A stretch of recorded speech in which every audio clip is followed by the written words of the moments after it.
Hey guys, welcome back to the channel. I'm JiaS, fortified Productions. Yo, welcome to my room. If you cannot tell from this, or from the title down below, or from the thumbnail that you actually clicked, that this is my 5th 10 best anime shows that I've encountered. And yes, I meant best, not top. Don't get it twisted. I don't know why I'm repeating myself, but I'm just gonna throw it out there. Because truth be told, they're all my number 1, alright? So with that being said, let's just get it started. Starting out as number 1 is Hakata Tokatsu Ramens, man. Oh, and that is for sure a dope title. No good? It takes place at this calm, peaceful town. But yo, behind the scenes though, it's not like that at all. It's a battleground between assassins, detectives, revenge seekers, informants, torture specialists, professional killers that kill killers. Like, damn. Now I do gotta say, I have multiple reasons as to why I like this show, but if I had to sum it up, it's basically like Cowboy Bebop and Black Lagoon mixed together, and yo, it's so genius. The fact that this type of show exists, oh, for sure, it's gonna keep my hopes up for shows like this in the future, you know what I'm saying? Coming up as number 2 is Overlord, son. Like, words definitely cannot describe it. When a popular MMORPG game is scheduled to be taken down completely, there's this veteran player that goes by the username of Lord Ainz. I know he has a last name in the game as well, but I can't exactly pronounce it right.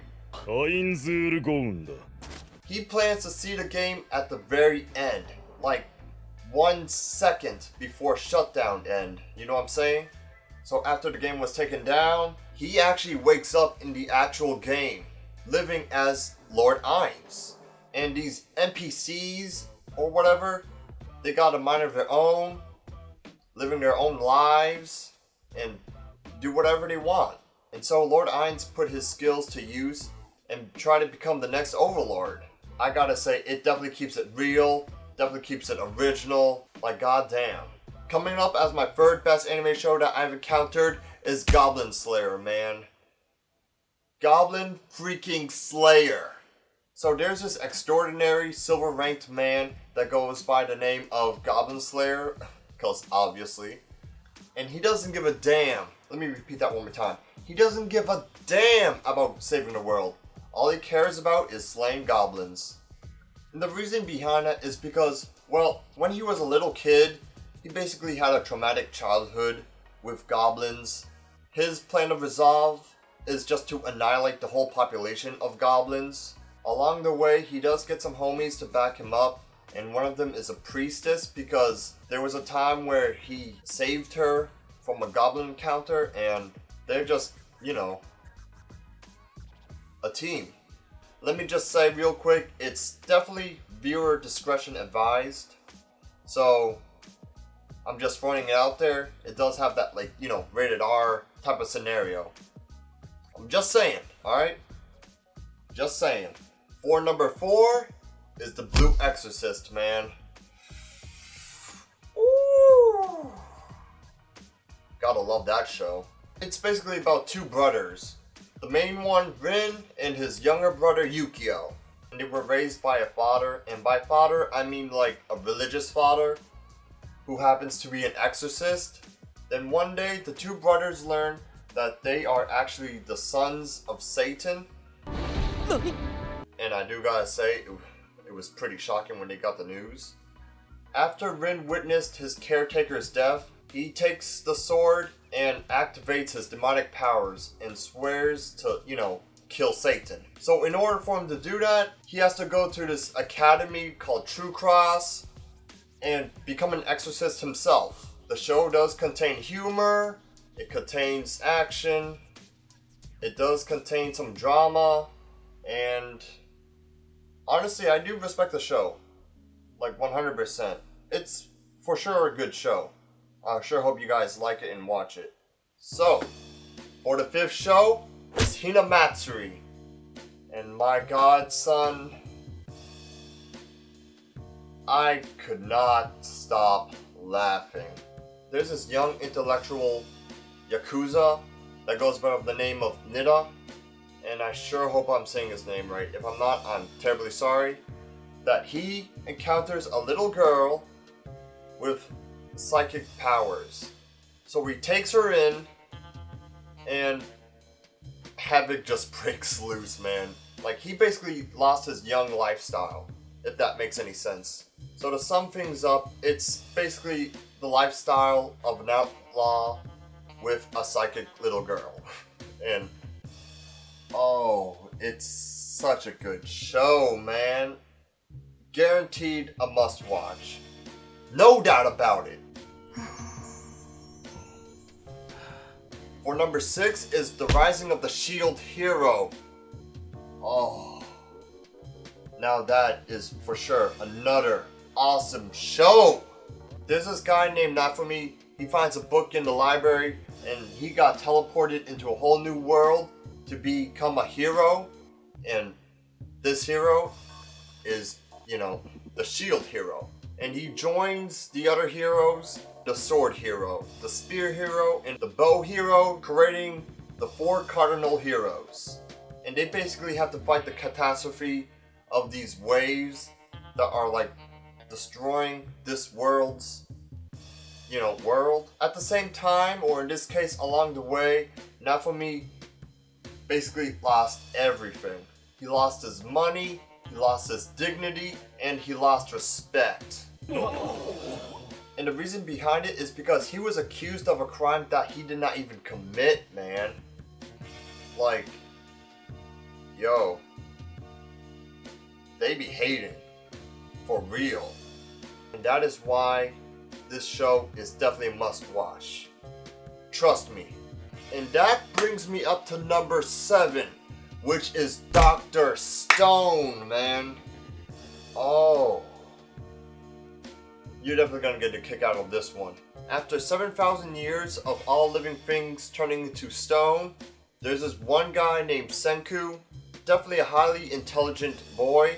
He somehow woke up, got unpetrified, and he plans to revive the world to how things were. But of course he can't do it alone. So he tries to wake up other people as well to help him in his situation. And of course, they would run into problems, but they also run into some solutions as well. It's for sure a fun show to watch. It's very educational, surprisingly. I actually like how it's been displayed. And the details, the concept of the art, they definitely did a good job. Yes.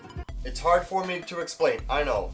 But that is why you just gotta check out the show and you'll understand for yourself, alright? So I sure hope you watch it. And coming up as number 8 is Demon Slayer, man. Can we just pause and just take a moment and just think about it? Like, god damn. So there's this guy named Tanjiro, and I sure hope I'm saying his name right. He's just a typical guy, making his living by selling coal. Then one day, he finds out his whole family got massacred, man, by a goddamn demon. But luckily, one survived, and that is his sister Nezuko.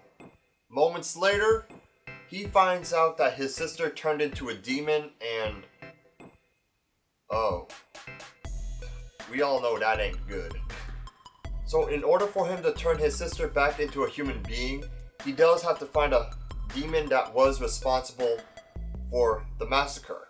And of course, man, it ain't that easy. He has to go through all these other demons just to go to this demon, and it's just, what? Like, goddamn. And I do gotta say the story is for sure amazing, but the thing I really like the most about this show is how their techniques has a type of art to it, and it's very symbolic, very, one of a kind, and I just can't get enough of that, man. It's just, And we are up at number 9, and that is Keep Your Hands Off. Ezoken, keep your hands off. There's this high school girl named Midori, and she loves anime so much, she plans to make her own animation. Since anime making is pretty hard for her, and it's hard for her to take the first step, for sure she needs some backup. Like, she needs homies to help her out. She gets her friend Sayaka to help her out, because Sayaka sees potential in her and what she's been making. As time passes, Midori does get more help to make her dream come true, and one of the people that are helping her just so happens to be a fashion model that just so happens to like animation as well. And together they can show their ultimate world from what they've actually imagined. Long story short, it's a story talking about their stories, and not gonna lie, it definitely got me speechless. Got me so hyped for the next episode. Like, it's that good, man. I can't. So much nostalgia. And truth be told, it got my approval. And coming up as number 10 is The Promised Neverland. Can we just... Let me just take a moment of silence real quick. Like, damn! Before I tell you what's it about, let me just say this is for sure 10 out of 10. Definitely recommended! Like, I can't. And, like, it's hard to describe this feeling. It's just... wow. There's a bunch of kids living in this orphanage with this caretaker that is given a title as their mom, and they're like living their lives, basically living carefree. Nothing bad is gonna happen to them, you know? And then one day the kids found out, yo, that ain't the case. They found out that the orphanage is actually a farm, and the kids, they're basically food for these demonic creatures. So in order for them to escape, they gotta outsmart their mom, because, yo, she's in on it, and she's the one that's been, feeding the demons these kids. And it's basically a battle with the kids and the mom. Who can outwit who? You know what I'm saying? It does have that Death Note vibe, which I really do like, but this is like on a whole new level. Like, whoa! The show has so much suspense, so much plot twists. It's so damn good. Like, I can't wait for the next season. It's just, long story short, it's an amazing show. 100% respect. No doubt about it. 何の用ですか? 見ちゃった And that is it. I sure hope you guys give those shows a watch, because if I say they're good, best believe they are good. So with that being said, if you want to see the previous 10 best anime shows I've encountered last year, you know, just click that eye right there, you know what I'm saying? But that besides the point. With that being said, I sure hope you like them. I sure hope you like whatever. Like this video, for one. I sure hope you guys subscribe. And if you want to say something in the comments down below, go right ahead. So yeah, I'm done here. I hope you guys are having a good day. I'll see y'all next week with a brand new video. I'm signing out. Stay fortified.